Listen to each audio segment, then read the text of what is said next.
Graphing a rational function can be tricky, but not if we carefully follow the same procedure each time. There's two major things to find, the intercepts and the asymptotes. Then, if we want to find more points, all we need to do is plug in x values, right? You can generate a table just by plugging in x values to help you flesh out the graph. And there's two things to remember. These will always be functions, right? This is called a rational function. So when you're graphing a rational function, it has to pass the vertical line test. Would that pass the vertical line test? No, right? So the elbows can never be on top of each other. They have to be in different quadrants so that they will pass the vertical line test. And if you remember that, then there's less chance that you're going to graph something incorrectly. That would be okay, or that would be okay. But that can't ever happen.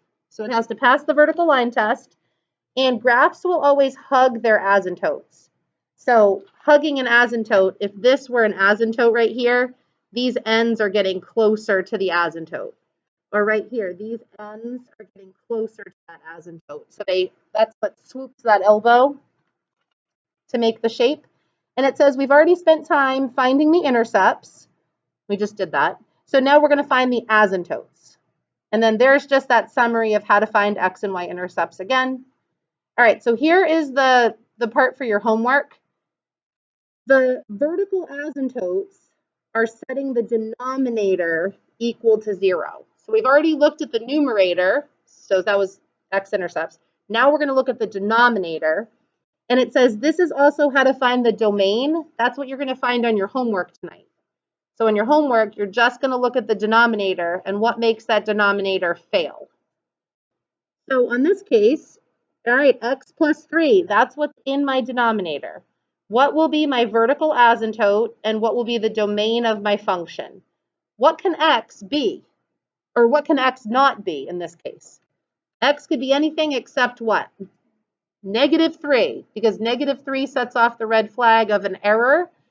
So our domain is x cannot be -3. The way you write your asymptote is x equals dotted line at -3, because that's an asymptote equation, and that's a domain restriction. All right, the next one. I'm looking at the denominator, and I've got a quadratic again to solve. So if you're solving a quadratic, you need your factoring skill hat on. So what will make x squared minus 2x plus 1 equal to 0? You need to factor it. So I'm looking, this is again a trinomial. What are the factors of 1 that add up to -2? So how will this quadratic factor? What are the factors of 1? It's got to be -1 times -1, right, to get 1. So my factors are x minus 1 squared, or x minus 1 times x minus 1. What will make that undefined? There's only one in this case. 1 here or 1 here, right? So my domain is x can never be 1, and my asymptote is x equals 1. So on your homework 2-1, you're just going to look at the denominator and factor it and say what x cannot equal. That's all you do to find the vertical asymptote and the domain. So think about our steps so far. Step 1 was plug in 0, see what you get, right? That's y-intercept. Step 2 is you just look at the numerator. And step 3, you just look at the denominator. So if you go in that order every time, that's the way we're going to practice it over the next 8 days. You should memorize the steps by the Friday after break, right? To move off the crutch of the note card. This is the one step that I'm going to introduce to you today that takes a little bit more practice. So it's the other asymptote on your graph. And it's a 3-part rule. So that's why the note card is important for this week because of this 3-part rule. So the horizontal or slant asymptotes, this might go right over your head today, but we're going to start with this and practicing this tomorrow. So if you got the three first steps down, this is that one last step, and then you'll have all 4 steps. All right, so finding the horizontal or slant asymptote, you want the highest power or the degree of the numerator and denominator. So now we're going to take a look at the numerator and compare it to the denominator, right? Because in one step, we look at the numerator by itself. Then in the next step, we look at the denominator by itself. Now we're going to compare them both in the same step. If the largest power is in the denominator is going to blow up. So if you have like 1 over x squared, if you plug in a really big value for x, you're going to get like 1 over a billion. And that's a really tiny number.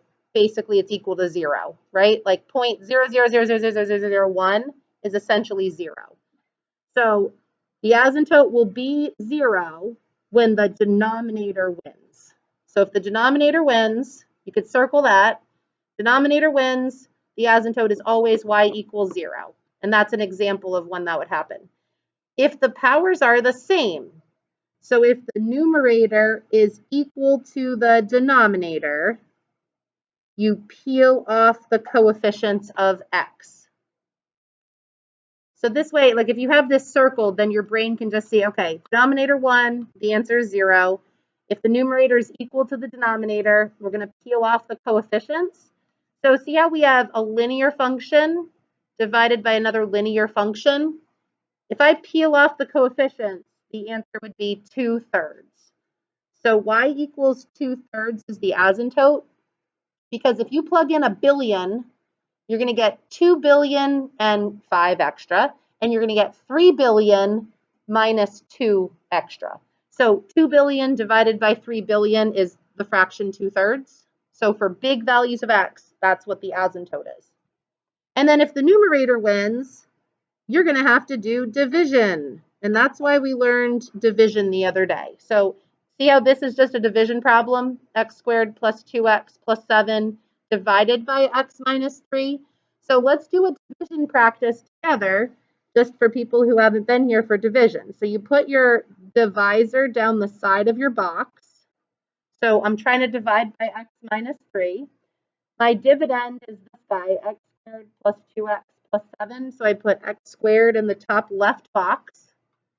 And then I have to create my quotient up here so that this times this will give me x squared.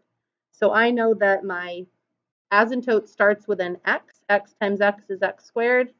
My next step, I take x times -3 and write -3x in the bottom box.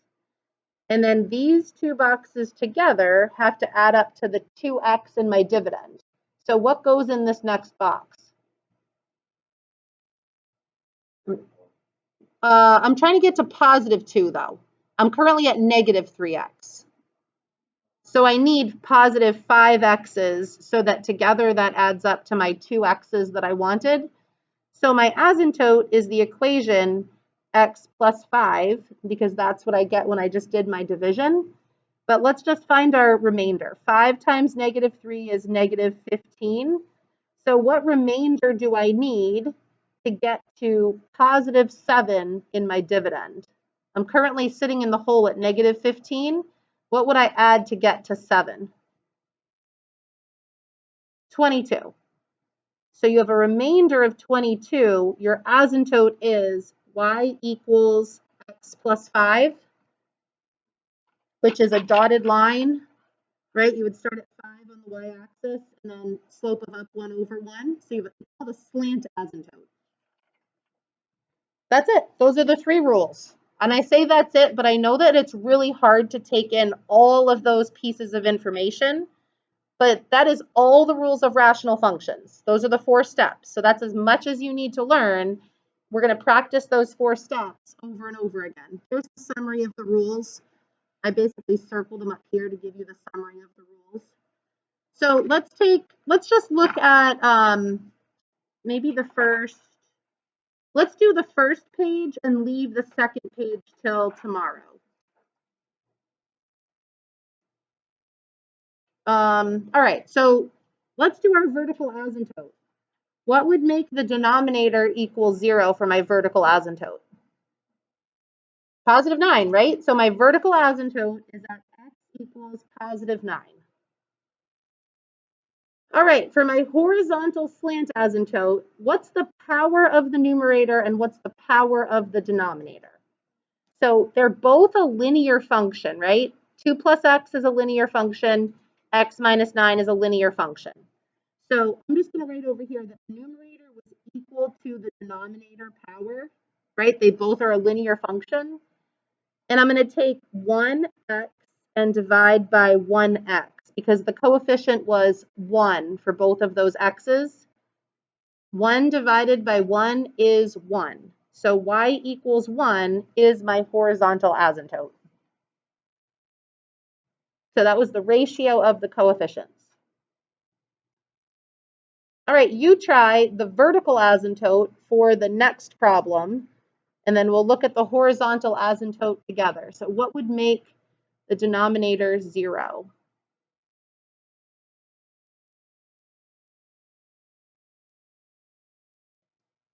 Make sure to find all your solutions. You might want to factor it because it factors using difference of squares, right? So on your polynomial test, if you only found one of the solutions, now you're missing one of your asymptotes for this graph, right? Because this would factor into x plus 3 times x minus 3 because it's difference of squares. So you have two vertical asymptotes, one at -3 and one at +3. You have two vertical asymptotes. Where is the power bigger, in the numerator or in the denominator, or do they tie in power, degree? So I got to compare the numerator and the denominator. Who wins? They're like fighting each other. Who's the bigger power? Linear or quadratic? Who's bigger? The quadratic is bigger, right? X squared is the bigger power. So the denominator wins. So flip back a page. What is the asymptote when the denominator wins the fight? Y equals 0. You don't have to do any other thinking than that. If the denominator wins, it's going to blow up. So a small number divided by a huge number will approach 0. All right. What is my restriction for this denominator? What can x never equal? What will make the denominator 0? Don't overthink it. 8. X equals 8. So when you're looking at your homework tonight, you're just looking at the denominators. All right, who wins this battle? I guess this will be our last one for today because we get done at 9:08. Yep, so you have to do what? Numerator wins. So what do you have to do? Division. So I'd like you to finish by trying division for that problem. Take your x minus 8, plug it in, and see what you get as your asymptote. So we're still practicing division, but now we're using it for a purpose. And then tomorrow, we'll take all these skills and see what these graphs look like by hand. So I'll give you a minute to try it.